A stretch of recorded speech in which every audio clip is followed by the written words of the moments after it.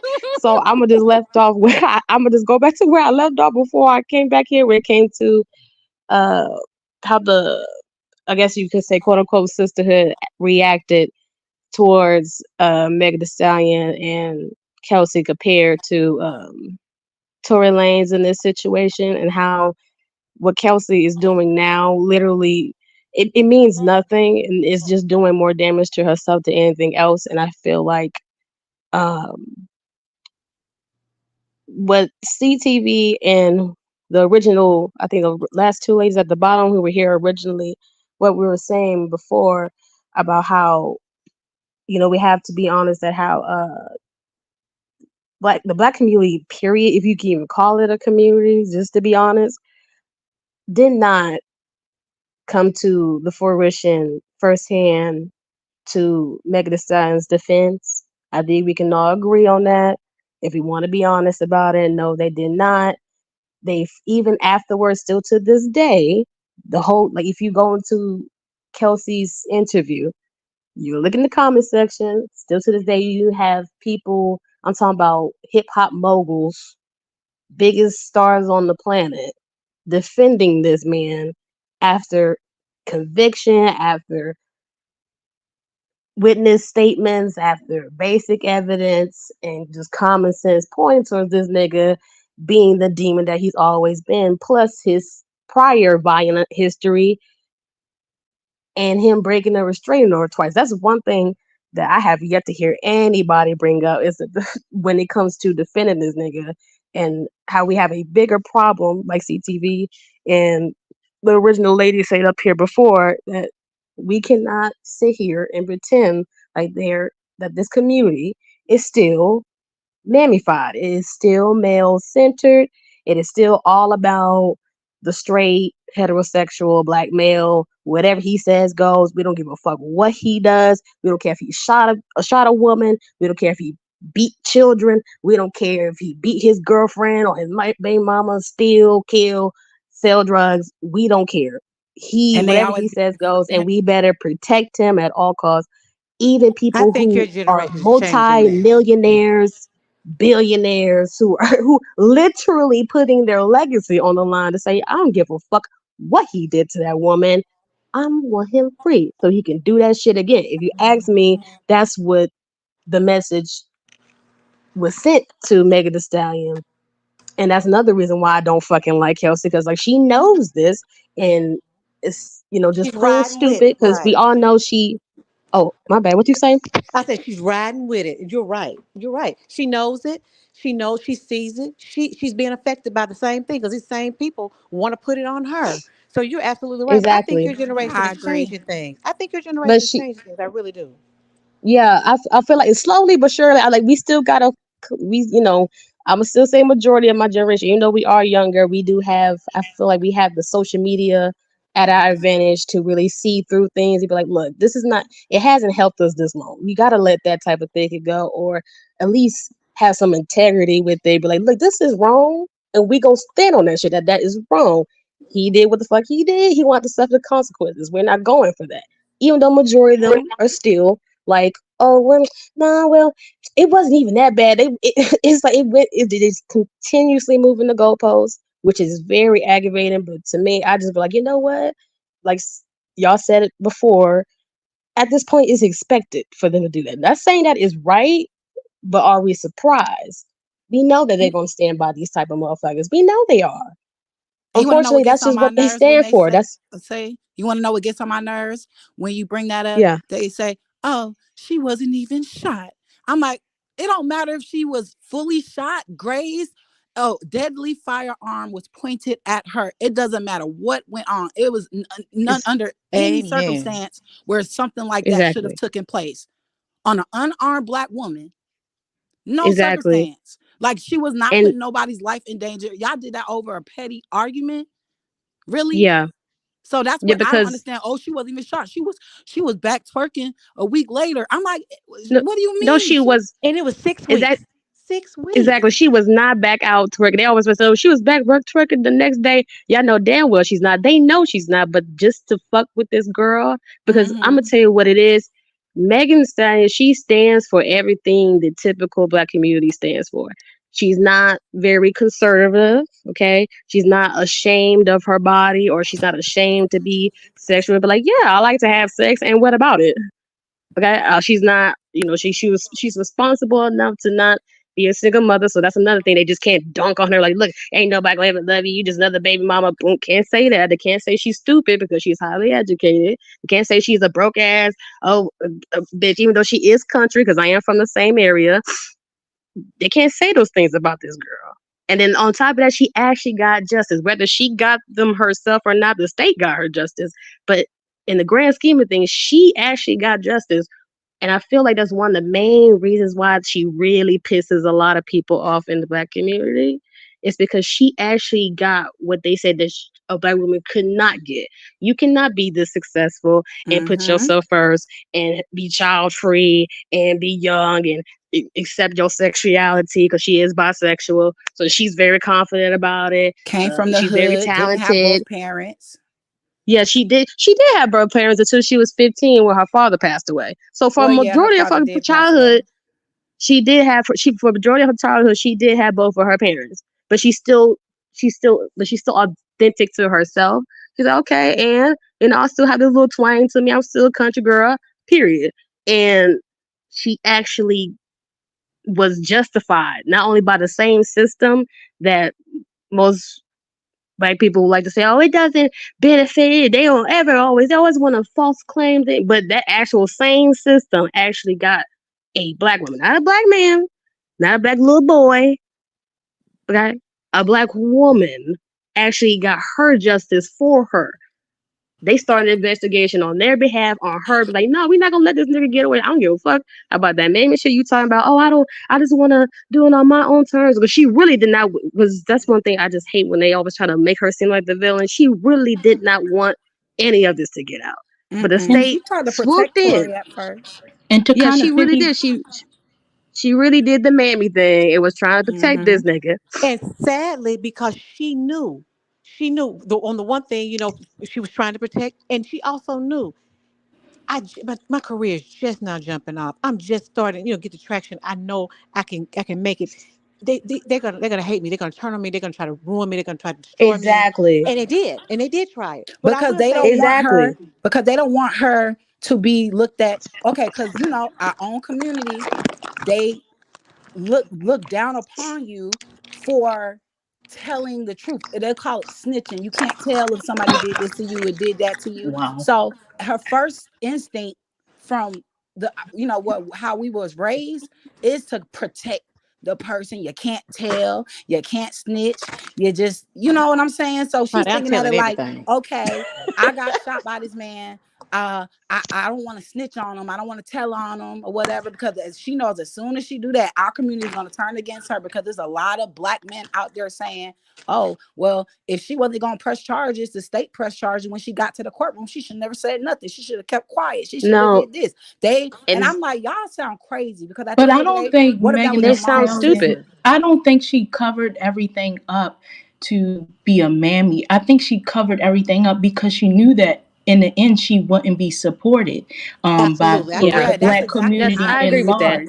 But the thing about it is that, and when it comes to Black women, I think we should love who love us, to be honest with you. And when we think about social media, the only woman that really kind of rallied behind this woman was that white geeky lady named Megan Kunith. And she was the only one that was riding hard for her and making sure that she get some information and present it in a way where it would not demonize Megan. And, I just wish a lot of us Black women would have done that for her, would have got on social media and say, here are the facts, here are some updates. But we didn't do that for her. We didn't. And I hate that. Because that's the community. That's how they are. I wasn't surprised that they reacted like that, because I'm on the, when it comes to I believed Megan from jump. When she said something happened to her, I said, fuck it. She said it happened. She said he did it. And for me, he did it. I don't give a fuck. Okay. Because me personally, I believe victims first. Okay. Especially if it's a woman, especially if she's of my demographic, I tend to believe first until there's evidence. I'm talking about hardcore evidence proving otherwise. And that never came when it came to Megan. I don't know, because I remember Tory's previous fuck ups. So when she said it was, when she said it was him, I was like, I don't give a fuck. I said he did that shit. I don't give a fuck. I Because don't it sounds care what like nobody something he say. would do. It's right on line with It his sounds like character. something he would do. It's on brand for him. Exactly. So I was like, I said he hired women to beat up his girlfriend because she wanted to leave him. Right. I said then he was beating up gay men out of nowhere for not wanting to acknowledge him. And then I was just like, wasn't he deported from he had to leave. He wasn't deported. He had to leave Canada because he had a criminal record all going back to he was 13 fucking years old because he robbed and beat up an old lady in the mall. So I was like, I don't give a fuck. That's when I heard it, I was like, I don't care. I said, I already been a Megan fan. So I was like, girl, I said, whatever. I said, but she said who it was. I was like, he did it. He did But it. But what I I will say that majority of the community, I guess you could say that, well, did not. They didn't want to hear that shit I off the will Yeah. say, back. Like you're right. soon as he came out and did Yeah. his little Instagram live doing this damn I call it slam Instagram poetry. lies. Oh yeah, his little Instagram live show. Oh, funk ass Instagram live show trying to be slick and try to oh well, it wasn't me. She was drunk. Look, basically humiliating her, trying to make it seem like she gaslighting the public, gaslighting her, making it What I seem like will it was tell all you, they made up and did she was come just a Him out. drunk. and the umbrellas. Yeah, they did Yeah, come out though and say that, which surprised me because if you were looking at this stuff like you said, every website, every comment section, it was horrible. It And was. what I yeah, saw, I don't know if this was Megan Kunip but it was somebody that was on the beat of that story from the whole time. They're like hmm only 10% of the world is on like social media, right? The outside world, if you think about it, there were articles written in her favor by Black women, many articles from the Griot, from Essence, from this. There were a lot of prominent women when they were asked stood behind her. But social media is that echo chamber that is so loud, right? And because yeah. So a lot of us are and there, I'm a but more of the world did, but you're right. Nobody, they weren't garnering their attention. Nobody was focusing that attention on those people and trying to get their perspectives, right?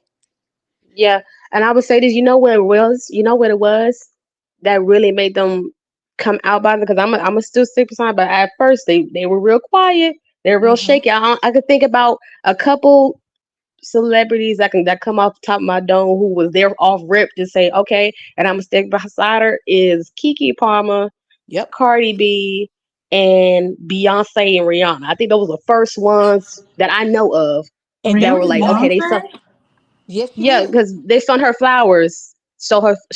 They sent her flowers in support when she came out of the hospital. She posted it. I Mm-hmm. remember that.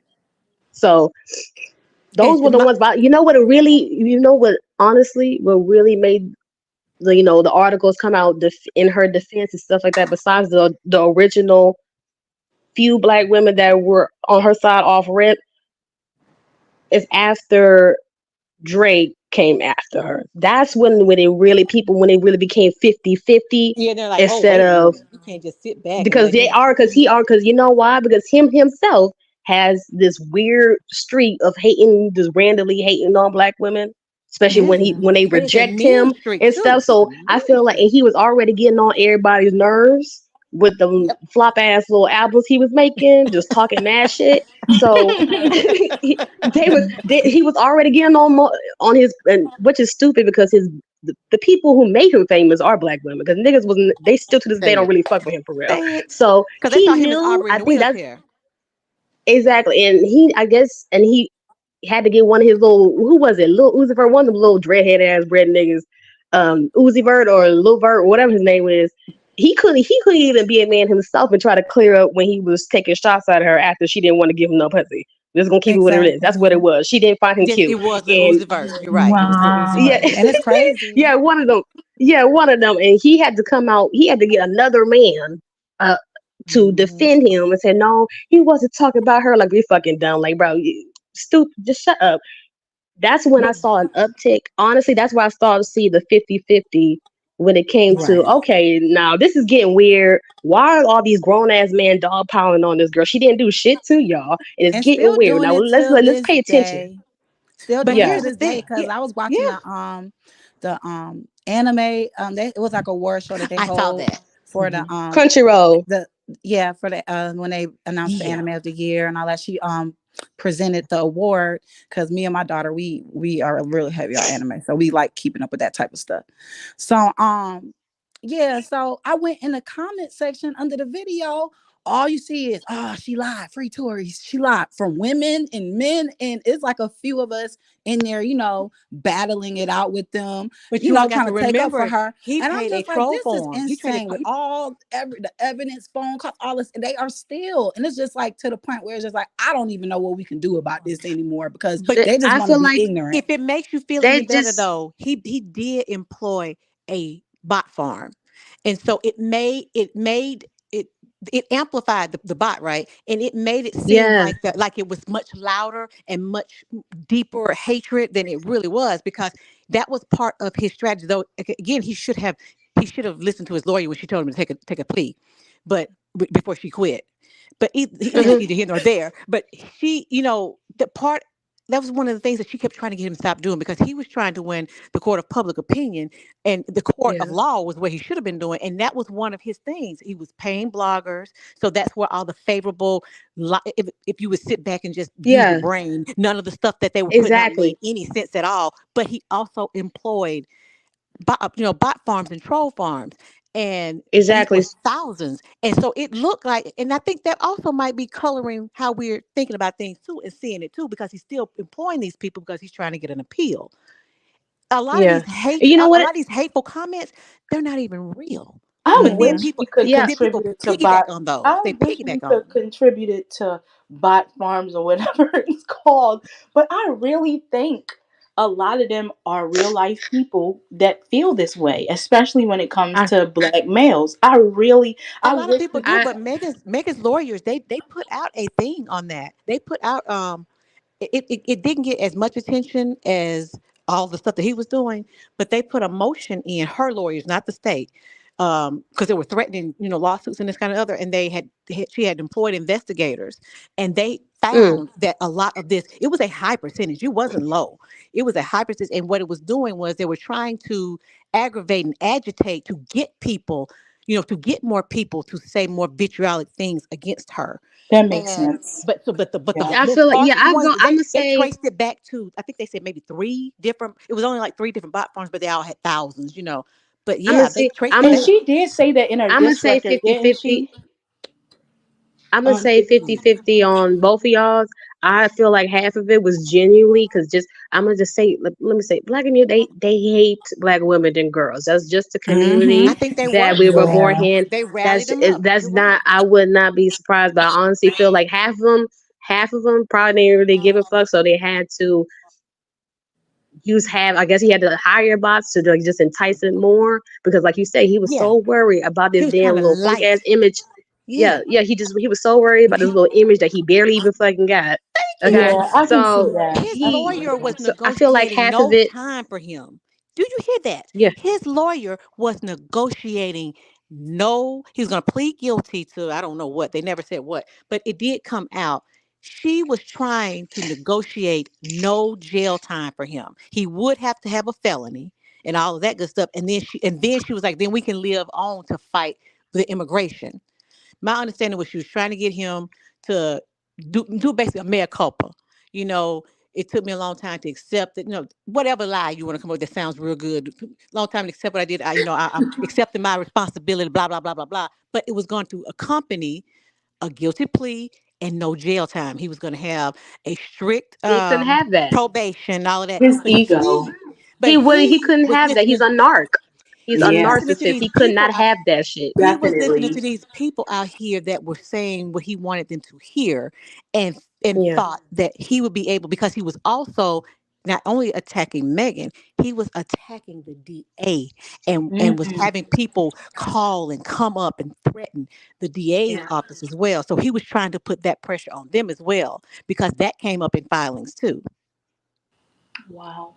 So He's Yeah. it was a multi-pronged thing that they were trying to do to get this Exactly. whole thing. But it all, like you said, it all centers and comes back to, in my opinion, with Kelsey, her her need to be in the know at a time in which she could not be in the know. She started to get nervous and upset when she said she was calling Megan's phone. After they took Megan to the house, she was calling, and Megan wouldn't answer. She wouldn't call her back. Lo and behold, we find out as the trial unfolds, but also as information started to come out, she was in surgery and in recovery for the bulk of the time, right? So she's not even Yeah. conscious while you calling her phone. So she probably don't It even was have about this. 2 weeks. She was Yeah, literally on taking meds for about yes. 2 weeks. And she was talking And I about was how like, she was girl, and in that's and what I'm out. saying. Remember, she said she was in and Is that out, in and out. You are getting upset because you're not able to be by her bedside during a time of COVID, during a time where she is knocked out, during a time when her team is reassuring you, we're going to take care of you. We don't know what we have in front of us. We're looking at maybe 6 months to a year because they didn't know. We're going to shut it down, but we're going to take care of you. They did not even suggest that she goes back to Houston. She did that. She came to them and said, well, I want to go exactly? home. That's why I And the believe Then fact, that she got mad that they got the tickets too fast. Well, Kelsey they looked want me at gone. Megan. Kelsey looked at Megan as a lifeline. She was she did. codependent on Megan. And, when Megan cut her off completely, that's when Kelsey became vengeful. If she was a true friend to Megan, she would understand that this woman is going through a lot. She was shot. Nobody's on her She side. was needy. Right. If she She was really needy. loved Megan and was her friend, But here's the nothing thing. would have stopped her from Yeah. loving her. Here's Like, the deal. I, Again, how Tori got into Meg when she was all vulnerable, right? Okay, now Kelsey's she in this got vulnerable state, right? She's getting these exactly. phone He calls and he she's he listening to bounced him. back to back. They ain't gonna step beside you. Do you see what they saying? Oh my God, they ain't even mention you. Exactly. And then the other He, girlfriend that was at the house, she was sitting there yeah. listening while Meg's in the hospital. The other girlfriend, their other friend is sitting at the house listening to these phone calls, and she's showing her the messages, listening to voicemails, but she's actually listening to phone calls on speaker, and she Mm, heard him offer her that $1 million, and she mm, heard Kelsey for 2 days consider taking it, saying, "Well, somebody gonna have to pay me." She ain't, yeah, yeah. I need to get paid for my pain. I need to come up on this too. And Megan ain't answering my calls and da da da da. And mm, the fact, this is and less then than after that, 48 hours at and this the point, right? and the fact that she did that The friend knowing told her. and The still had, friend told her. yeah, and still had Megan pay for her shit. The fact that Yes, she did that it's and still had trifling. Megan take care of her. yes. That's what I'm saying. That That's what that I'm saying. she, I I That's understand understand. all the weird. things that people are saying That's what I'm saying. about I Kelsey. understand. They I don't understand the understand. plight of her. Oh, my bad. I'm saying I understand that. Okay, well, I am a real friend. I let this nigga beat my ass and pull hair out my head to get him to stop from killing you. Cause I don't care what y'all say.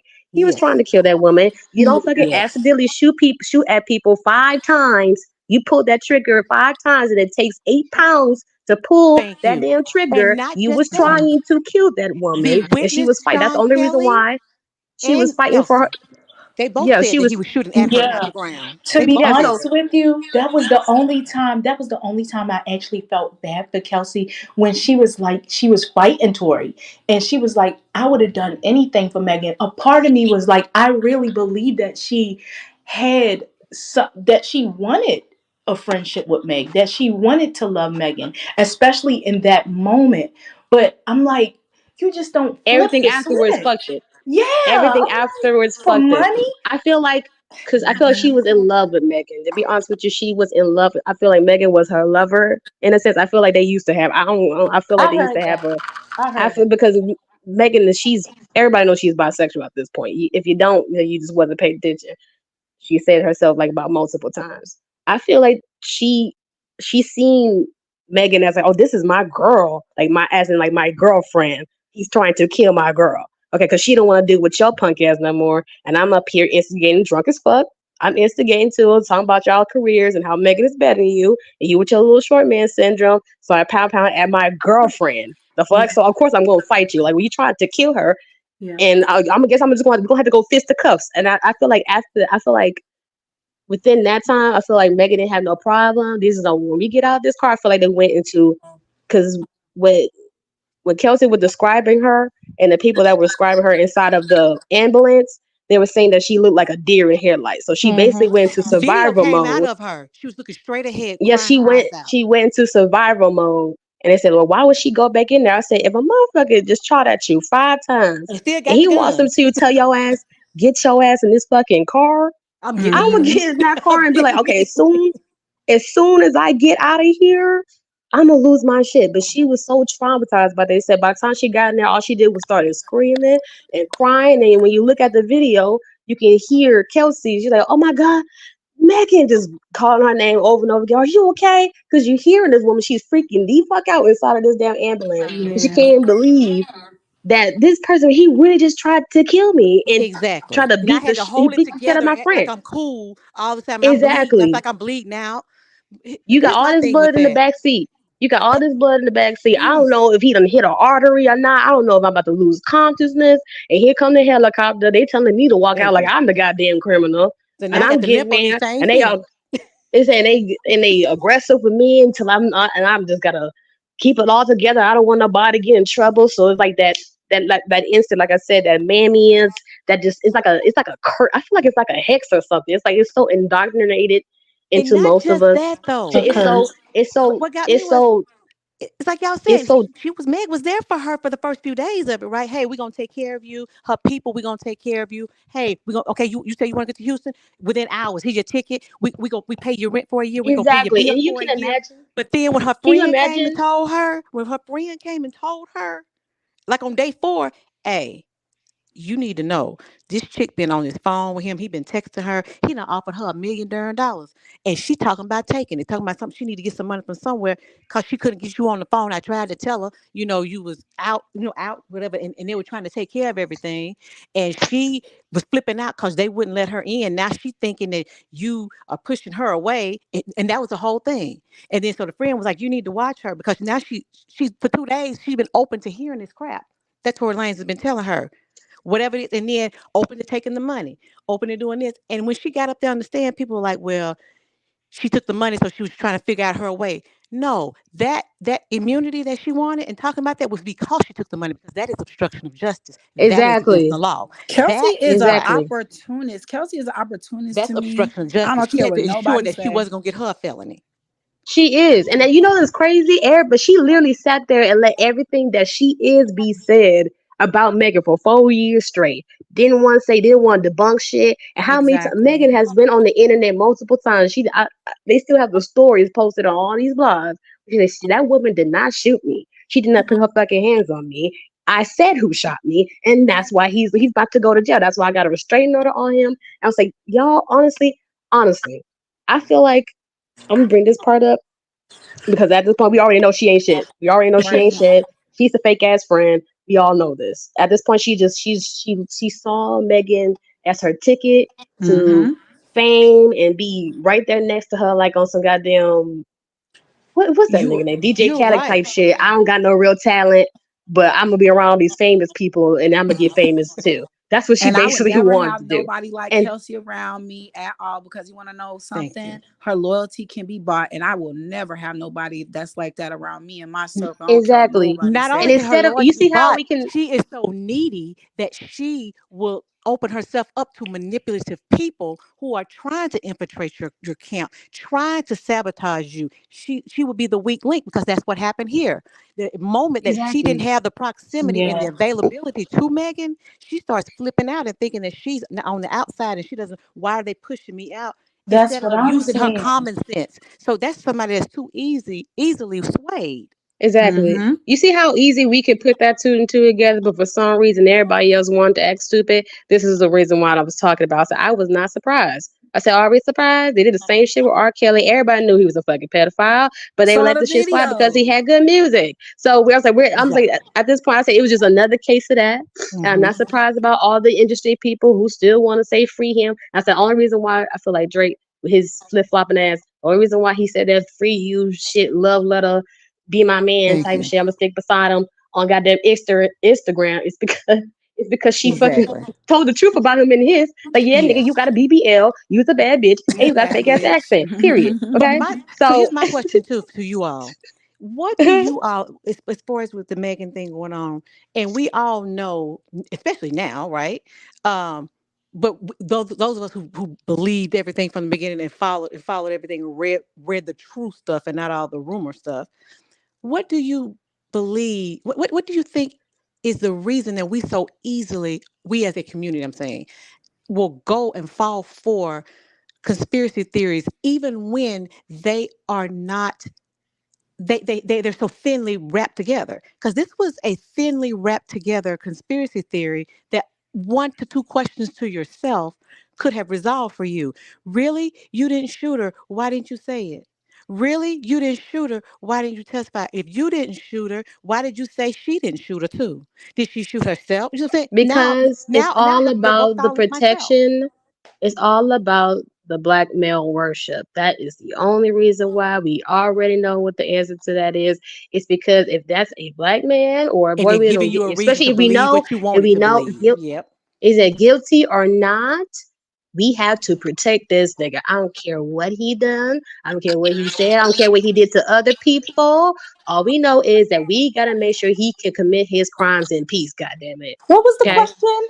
I I was mean, saying, why is it that even when we know, now we're in the face of all of this, we're on the other side of it now. We know all Yeah. of the incontrovertible evidence, right? We know all of that. We know all of the substantial evidence, but we also know the anecdotes of the people that were there, right? Everybody, sans him, other than him, has the exact same story of this incident, right? How is it that our community so easily falls for these conspiracy theories? Because it's not just in this, it's in everything. You know, when I say 1 or 2 questions to yourself would have debunked that for yourself. Well, if you didn't shoot her and you said she didn't shoot her, are you saying she shot herself? You know what I'm saying? Stuff like that. Because you came out and said she didn't shoot her. Now you're saying you didn't shoot her. Well, who shot her? That right there. Okay, well, wait a minute. Why are they still close? Because at the beginning they were still close. Why are they still close if she shot her? I mean, the stupid stuff like that that you had to say out loud to yourself. Um, why was the hot gun, found at his feet? Why was it at his feet? Why did they find the Because gun at his feet if it wasn't true? That kind of stuff. They were shooting in the car. Why are there no holes in any seats or on the floor, or any windows, any Because doors? that You doesn't align with protecting black males. It doesn't matter exactly. if which is he's that is my guilty whole or point. not. The That's my whole whole point. thing is that the black community has a hierarchy, and who sits at the top of that hierarchy is black males. And whatever pushes at that is wrong, whether it's right or wrong. So the fact Exactly. that But see, Megan I pushed would at that, agree if we yeah. were if this were the only conspiracy theory, or conspiracy theories like this, they're similar. If these were the only ones that we were susceptible to, we are susceptible to all of them. It almost killed our community during COVID. That kind of thing. Oh, Conspiracy yeah. theories at large, right? Conspiracy theories writ large. We are susceptible to them. Because I It's think we great to don't be. value education, science, I know and some of the smartest people on earth that will believe a conspiracy theory. mm-hmm. I think it's more or less a trust issue. And It's a that bias. yes, exactly. We go looking for extra answers because we feel like things are being withheld from us, and mm, we don't know how to discern between a good source and a bad source. oh, okay, yeah, You know yeah, what I I can mean? go with that. Yeah, A reputable I can see source. that. A reputable source that can give you You the mean if information. it's Yeah, not yeah. if it's not from a I'm gonna tell you right now, when it comes to us, when it comes to anything, if it's not from a black male, they don't trust it. And even if right. and then on top of that, if he excels at a level of success, because niggas love He crabs gotta in be the right. barrel. Hmm. Niggas love crabs in the barrel. They don't like when nobody's doing better than them. They don't care whether it's good or bad. They don't like some, especially if they was riding with them when they was in the gutter and they rise to the top, but they not up there till we know No. this cautionary tale is old as time. It all depends where if it's a nigga or not, black male or not, how successful or how down for or how hood he is. That's usually where all the conspiracy theories comes from. Because like, I don't care what facts I put in my face. All I know is that this black man said it was this, that, and the third, and it could be the aliens and this, that. And it's like, Exactly. bro, it's fucking simple. It's this. It's this. He did it. Okay, it's just take it on the chin, and you can't do nothing about it. He did it, and guess what? I If think it y'all really feel like also, he didn't, if y'all really feel like he did, y'all would have y'all march for everything else. So go out there, tear some shit up like y'all always do, and make sure y'all Put get some him money some on his justice. check so Y'all know y'all he's right. don't have to wrong. Y'all visit. not gonna go there. And I Y'all know also he's think, wrong. I think it also speaks to the relationship that black men, the relationship in history that black men have with America. Like we all know that what Black you people in know general. I agree. yes, exactly. But in regards to like black men, we know the history and the relationship that America has with the black man, the image of the black man. And we want to say we're no longer listening to that. We want to believe him. He's not the rapist. He's not the villain. He's not, this horrible person. So Because he's going to today, reflect on us as a whole. Because for yeah, whatever reason, when one person does things, which is why we were all so adamant about, okay, let's not paint that broad brush, right? yeah, Because because that is what's done to us by outside, by others. If one person, think about it, they want us to atone for this and denounce this one and denounce that, and are you for this and are you for that? But they're not being asked to denounce this. They're not being asked to atone for something for someone else. Mm-hmm. That's what I'm saying. no, I And a lot agree. of times we get so they want. I think that's part of the reason why they rush to trying to defend things even after they realize that this is not defensible, because it's not even about that person at that point. It's that they don't want another thing for to be held over and all of us be painted with that brush. But we have to stop accepting being painted with the brush. I think that's the part that stops a lot of that. You can't. Yes, you all can say, what do you think about him? What are you tone for him? And my question would be, well, what about so and so? What are you tone? I'm not going to answer that, because that dude over there is who did that. I didn't do that. My family didn't do that. People I know didn't do that. That's dude over there. He did that. So if you want to ask somebody if they denounce him, go ask his mama. But because I'm not her. Right. We've Bad got to people are we've bad got to people. Right. stop That makes sense. accepting. We've got to stop accepting the responsibility to respond to that, because in responding we are accepting the responsibility of others actions, and then that That's paints the why I know entire it. community. And this is the main reason why I think it's not just the ramifications. It's not, because I do believe we are changing each generation. That's becoming less and less. I think it's more about, Lord, what they gonna say about us now? They gonna blame. Oh, here we go. That's gonna push us back for so and so long. If it come out that he really did that, and so I don't even think it's conscious. I think subconsciously they find themselves trying to support him to say Yeah, he didn't do it, because Yeah. see y'all were yeah, wrong. yeah. I can see that. Yeah, yeah. Yeah, that's So definitely, yeah, I can see you see that the can link. duality in that. There are Yeah. people that have magnified, but I just don't believe it's as many as it feels like it is, because they're talking the same language, but when you start getting down to it, that person may not even be really male identified like we think, right? They just may be one of those who think they are protecting the reputations of black people that aren't doing anything, and they don't realize I that would say no. hoteps. I would say hoteps fall victim to that But all the time. that's true Mm-hmm. all the time, almost 100% of the time. But there are some of us Yeah. who, others of us, right, rational thinking people, that we may come around, like you said, people started slowly coming around. I think that was those people.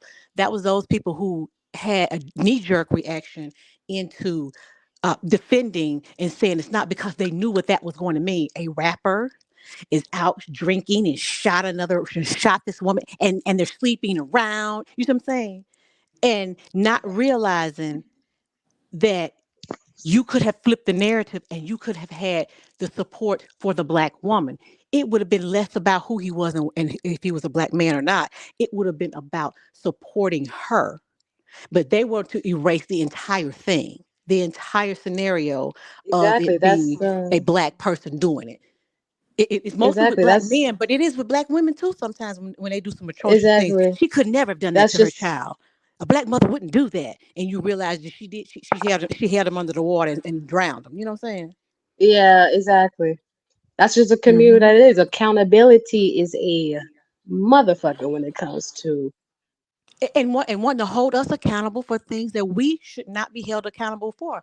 I just feel as a Exactly. community As a we have commute. got, yeah, Yeah, I feel like as a community we have got to start rejecting that. When they come and they exactly. try to paint that brush, you hand that brush right back to them and tell them, no, sir, I don't need your brush That's because I ain't got those. nothing to do with Exactly. that. I'm not one of those. I ain't got nothing Exactly. to Yeah, do I'm with yeah, that. not we them. all in proximity with each other, but we all are different, you know? And Oh then my, flip it Exactly. back, flip it I'm oh back. my goodness. I had the Ask them, are thought. they denouncing January 6th?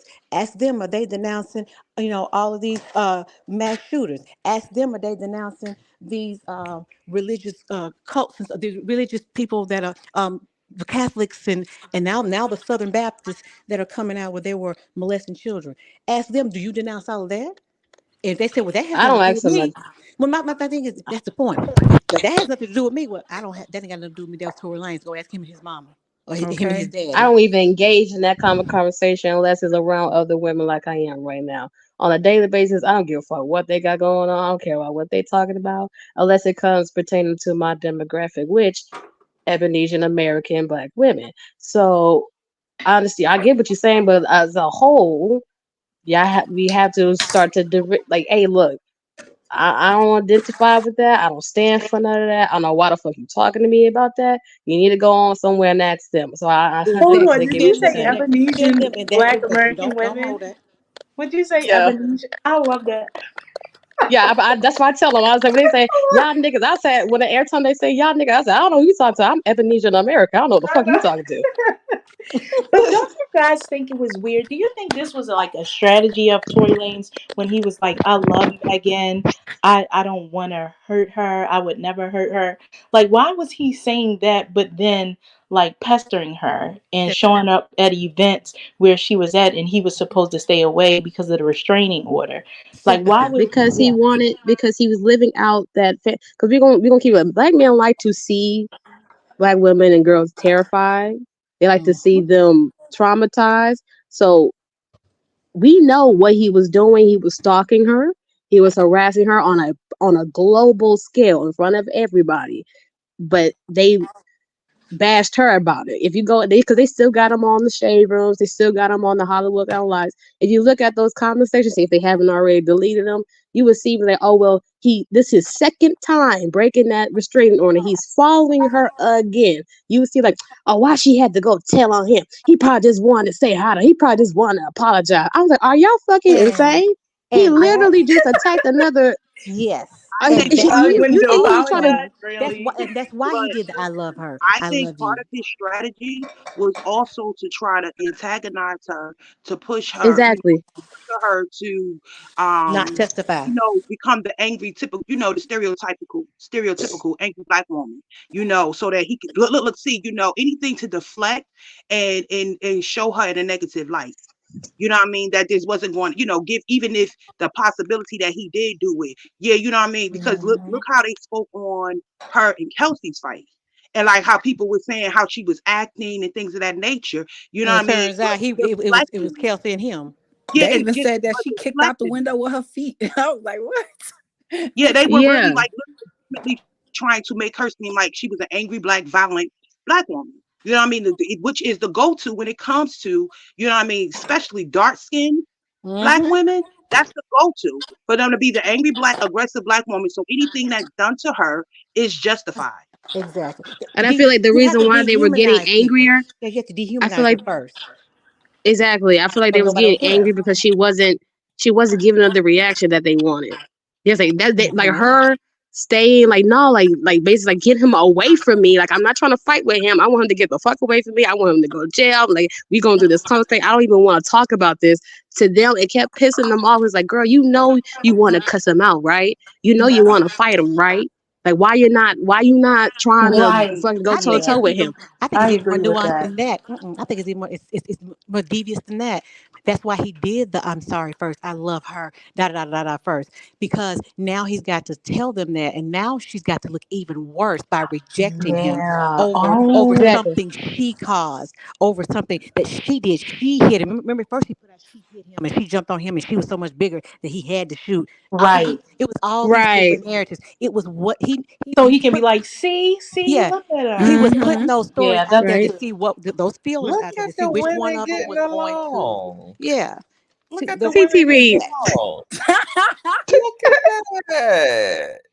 Look what? I And can't. you know what? It's Usually it's Purple Lover that bring the common energy. But right. Edie, that's your name? Because I don't have my glasses on. Love her. Edie, Love I'm Teddy. gonna you. call you Edie. You definitely, Yeah. your common Love energy you.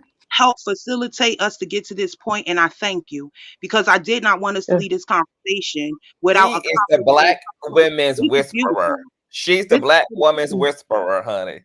Yeah. Thank Yeah. you. I'm a Libra, so I like to be diplomatic and bring peace and stuff. So I was like, Right. okay, let's calm it down. We can get this cool. We can calm this down. Oh I no, said this E, so they're gonna eventually get tired. I'm gonna have to hire your ass as a panel manager then I'm going telling you. forward.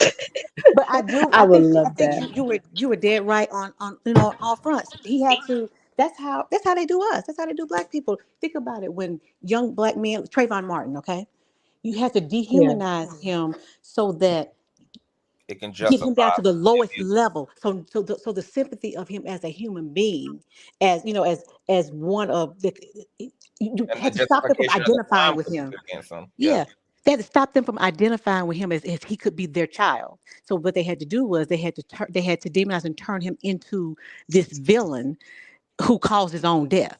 You know what I'm saying? And Yeah. then so it's much easier to believe that than it would be that a man chased a child who ran from him and hid 3 times and cornered him in a dark corner, and he couldn't get out, so he tried to fight his way out and was winning the fight, and then the stalker shot him because he was losing a fight. That is so scary. That is so scary that And that somebody can and actually when you do talk that. about it, when you talk about it and say it out loud, that's exactly what happened. This was a child who ran from someone who was following them in a car first and then on foot next, that had a loaded firearm and was chasing this guy And and was was told by demanding authorities to to back the stop him. hell down. But again, Man so down. that's why the first thing that they always do, they go in and they demonize and they have to dehumanize you because that you are not human. So Don't you they want me? and that's what they did with Megan. They dehumanized her to the point that she was not deserving in their minds, was not deserving of Exactly. the benefit of the doubt Yeah. or any sympathy. And Yeah, once they got because that, they people believe anything at that point. And y'all, I'm exactly because hold on there, hold on there, y'all. I'm gonna have to end it right here. My next I got a pre-scheduled live that is about to happen in like 9 minutes. So we got to end this, but I'm gonna put the We link to good. the next live in the chat, you guys. So everybody here, just click this link and roll the hell over. Y'all about to see a whole fucking movie, and depending on how y'all feeling, we might do an after show because this might just cause some conversation. So Just go ahead and say it's gonna cause some conversation, Conscious. yeah, well, yeah, yeah. Just go ahead and say it's gonna cause some C- chat. CTV. Are you going to delete this half because I did some good work? Okay. Are You you really did. going to delete this half? Oh my Okay, no, because I I was ain't gonna really. It's delete it. No, psychology. I'm not gonna It's delete it. psychology your field. Are No, you I'm not are you gonna in the delete it. counseling field? Yeah, no, I ain't gonna delete No. it. It's remaining up. Try Yeah. you should contemplate doing that. He's diplomatic. Yeah, I Well, love I this. want to Conflict Yeah. say Thank resolution. And I'm you. gonna have to Conflict catch up resolution. too because thank I got to take you. phone calls. Yeah. I'm But going to exit down, Uh, but I want to tell you okay, thank you y'all. for always doing what you do. This was beautiful. Yeah, this was Thank you so dope. much. Me too. Yeah, this was dope, y'all. I love y'all. I'm And happy we'll and come glad I back. was up here for this experience. Yes, I appreciate all y'all. Like, this was really great, and we got to do this a lot more. Be a community. No is dope. Amina is dope. E is dope. Like, we can do it, y'all. We just got to keep coming together and talking about it and finding our similarities and then unpacking our differences and then just seeing what's left in the middle and how to navigate that. So yes, honey, I live for it. I'm gonna go and listen to this in the playback. But y'all about to get a 55-minute commentary, and it's going to be epic. So get into that. I want you guys to put on your listening skills because I need y'all to like listen and pay attention to what I just dropped in the link. I mean, in the chat. So click that link. Roll over to the next live. I'll see y'all over there, and then we may be back live after that. All right. This was super dope. Shout out once again to all of my supporters and to the donors. Thank y'all for, you know, just doing what y'all do best. Y'all know all donation information is in the description box below. Subscribe to a friend of a friend of a friend of a friend. And this is what we do. We always turn pop culture into this. And that's why I use pop culture, because this is really, you know, nothing exists in a vacuum, including Megan and Kelsey. They don't exist in a vacuum. That's a shirt, a black-oom. They don't exist in a vacuum, girl, but come on, don't exist in a black-oom. I think I just did a thizzle right there. That's a thizzle, okay? Megan and Kelsey don't exist in a black-oom, okay? Even they, despite wealth and all of that, are still subjected to respectability, politics, patriarchy, you know, culture, all of that good shit. So, yeah. But I'll see y'all in the rollover. Bye.